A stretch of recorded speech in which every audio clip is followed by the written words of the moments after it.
Welcome back to Cure for the Common Game. Today in deck number 839, we're going to talk about Adeline, Resplendent Cathar. It's hard for me not to sing.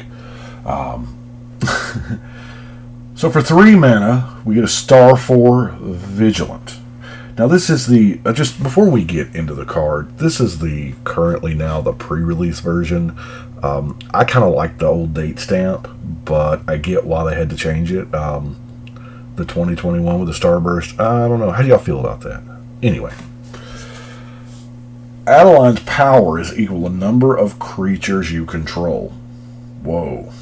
Whenever you attack, for each opponent, create a 1/1 white human that's tapped and attacking that player or one of their walkers. So, we have a commander, still 4 toughness, but a vigilant commander that thrives on having lots of creatures. So that's where we went. We finally got, I say finally, I think they've done this a couple times before, but a commander with it. So, we're going to play creatures, and we're going to play lots of creatures. But first, let's look at our mana ramp, shall we? We have the Expedition map. There are a few lands here that we might want to get, specifically, most notably the Rogue's Passage to make sure our commander's unblockable, a Wayfarer's Bauble, Soul Ring, Marble Diamond, the Commander Sphere, Pristine Talisman, Thunder Totem, Oketra's Monument, which is beautiful. It's perfect. Play a creature, get a creature. I'll take buy one, get one free creatures all day long. And the one you bought is cheaper. But, let's see, Dreamstone Hedron rounds out. I've got this one in there, not that I think we don't have a whole lot of big mana cards, but we do, Sagan draw 3 cards is not bad late game. But, Kozilek's Channeler, I'm on a hill there, Kozilek's Channeler, it's a creature that produces mana. Not very common in white, so, Knight of the White Orchid, Oreskos Explorer, Core Cartographer, because we're wanting max amount of creatures, right? Even Goldmere. I suppose I probably could have used Milliken Mannequin, things like that. But with so many creatures coming into play, things like the Soul Warden, Daxos, and Suture Priest, we're going to have a lot of creatures coming into play, so we might as well get something out of it. We can put our commander on the throne, since it does not have that large of a toughness, making your team, of which there will be many tokens, +X+X, where X is the equipped creature's power, so that is outstanding. If we just want to do the commander damage thing, we've got the, double strike through Battle Mastery. Heck, we can give it flying and +1 for each planes. Anyway, Seraph of the Masses is really close to our commander. Does have Convoke. I can't tell you when the last time I've actually used the Convoke ability. I just hard cast it, because most of the time we want our creatures, untapped. Either for blocking or for attacking or what have you. But you can convoke a sick creature, so that's a good thing to know. But Power Toughness is equal to the total number of creatures. So let's look at our creatures, shall we? No. Let's look at things that make creatures. You know what I'm talking about. Raise the Alarm. It's 1 card that generates 2 cards. Generates 2 creatures. So that's advantage, right? Rally for the Throne, same thing. 1 get you 2. And then, if at least 3 white mana, it's gonna be, you gain 1 life for each creature you control, which is not bad. I am running the Congregate, because we do have so many creatures. It comes in helpful later on. Spectral Possession. Yeah, 3 dude, seriously. So, 1 card gets you 3. Benevolent Offering. This is nice. Cloud Goat Ranger. It's a creature that brings 3 creatures with it. So for 5 mana, you get what is that? 6 power, and probably bigger. Geist Honored Monk. Equal number of creatures you control. Also has vigilance. And it brings 2 spirits when it comes. Regal Caracal. It comes with 2 kitty cats. So, and now this rate is pretty good. So for 5 mana, you get, what is that, 2, 4, 7 power? 4 of it is lifelink? Yeah. Evangel of Heliod. This is a bunch of soldier tokens. Nomad's Assembly. There again, double up. And this is a double up and then a double up again. So, yeah, because it rebounds. We have Lena. She brings a soldier buddy for each non-token creature you control. I mean, it's at least one, right? And then you can sacrifice Lena. Creatures you control with power or less gain indestructible. So this is a decent anti-board wipe. Deploy to the front. Just put X soldiers out there. Just X. Where X is the number of creatures on the battlefield. Not just your battlefield, the total. Everybody's. Why Sun Zenith? I mean, make a bunch of cats, shuffle it in, maybe hit it again, who knows? And then the fruition of our life gain portion, the Storm Herd. Storm Herd's either the worst card or the best card in the deck, depending on the situation you're in when you draw it.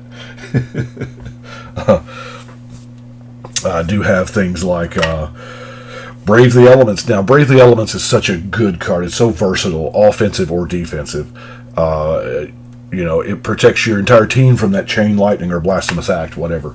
Or, if you're playing against another monocolor deck, you can go offensive with it, give protection from that color so they can't block you. It's beautiful. Rootborn Defenses was made for the deck. It populates, so you get another token. But then, your creatures can't die. It is an instant, so that's that preventing that board wipe. Now, I want to talk about Radiance here for a second, because it is original Ravnica is when Radiance came out. That was a few years ago. Bathe in Light here was reprinted in the first Commander decks. But you choose a color. Target creature and each other creature that shares a color with it gain protection from the chosen color. This is kind of similar to Brave the Elements, because all of our creatures are going to be white, except for the few artifact ones, The ones we care about saving are going to be white. And Akroma's Will. Now, we're probably going to choose the commander, or have the commander in play. But creatures you control gain flying, vigilance, double strike, lifelink, indestructible, protection from all colors. Wow. I mean, if you got to, it's a anti-board wipe, but more than likely, it's a win condition. Then, of course, we have good old Marshall's Anthem. Not only does it pump everything, but it brings back the creatures that have died that you cared about. Dearly Departed, this may be a slot where I can do something with. It's a 5/5 flyer, and if it's in the yard, your humans come with a +1/+1 counter. We do have some human tokens, so that's not bad. Herald of Anafenza makes slowly makes warriors. Crusader of Odric, I mean, that's not bad. Power and toughness. Linden helps the life gain theme out. Whenever a white creature you control attacks, you gain 1 life. That's pretty sweet on a 3/3 for 3 vigilant. Speaking of 3/3s for 3, Benelish Marshall. Your team gets 1. Custody Soulbinders. I love this. X is the number of other creatures on the battlefield. Counts everybody's. And then you can spend mana, remove counters to make more creatures. Emira Angel. Landfall, get a bird. Which is very valuable for having those flying blockers. The Squad Captain. With a counter on it for each other creature you control. Herald of the Host. Now, I like the Myriad ability. I love it, actually. Flying and Vigilance. you attack one person, you attack them all. And for all of those, like our commander, all of those creatures that we have that constantly check how many creatures we have, well, it's going to bump it up. And then Lowell Unicorn, not really helping the cause, but helping the commander, you know. If you control your commander, you prevent all combat damage that would be dealt to your team. And they get vigilance. So they can't die in combat as long as they're on the offense, you know. So let's look at our removal. Wow, there's a bunch. We have Sword to Plowshare, Disenchant, you know, spot removal, always good. Generous Gift, Expel. Darksteel Mutation is perfect for those things with Indestructible.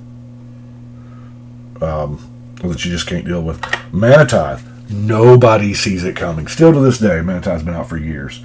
And nobody sees, you know, because we play a tap-out format. Wing Shards. This particular lesson, how many times have you seen your opponent draw, play, and then swing? Strategically, you're not supposed to do that. Strategically, you're supposed to give your opponents as little information as possible, representing that your cards in hand are options that you have. So, if you see that Wing Shards, target player sacrifices an attacking creature Storm, there are many times this will take out the whole attacking team. Of course, Oblivion Ring, Vow of Duty. Now, I get questions on Ravnica at War. In Mono White is about the only time I run it. I love it because exile all multicolored permanents. Exile them. They're gone. Not many people in this format play monocolor decks. You want more colors to have more options, you know. But anyway, I think Ravnica at War is better than it reads. And then, of course, we have the Excavation Technique. I don't know about demonstrating it, but destroy target non-land permanents. Controller creates 2 treasure tokens. What was that? Sorry I burned down your village. Here's some gold. It's an old flavor text on a card. Now our non-basic lands.